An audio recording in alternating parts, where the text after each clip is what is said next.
I would imagine the moment you actually make contact with something that's extraterrestrial, whether it's an object or a being, something where you can actually absolutely be certain it's not from here, your whole paradigm, the whole world you live in, is now a different place. Well, this is the only time it became exciting. You know, the rest of the time, it was really an ominous feeling being at work. But at that time, it was exciting. I mean, now I knew we were on the absolute beyond the cutting edge of science. And I was so absolutely excited to be there every single time I was. This was a fantastic opportunity. And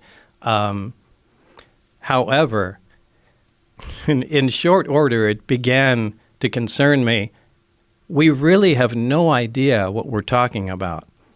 And the excitement kind of turned to dread at some point, because the amount of power we're dealing with is astronomical. I mean, to affect gravity, to produce the effects like this equipment does, takes huge amounts of power.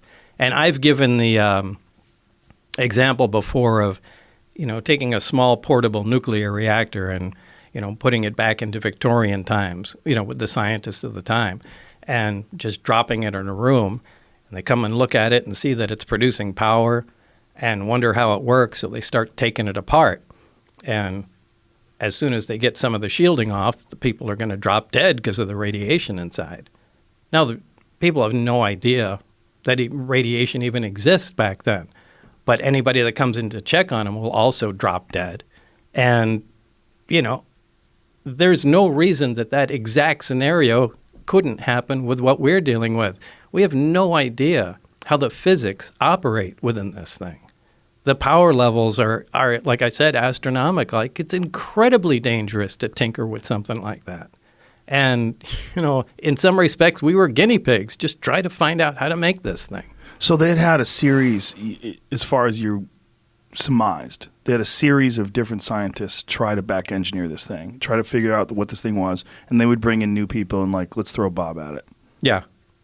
And I don't know how many, but I knew there was certainly one before me, and I knew he died during the analysis of the reactor itself.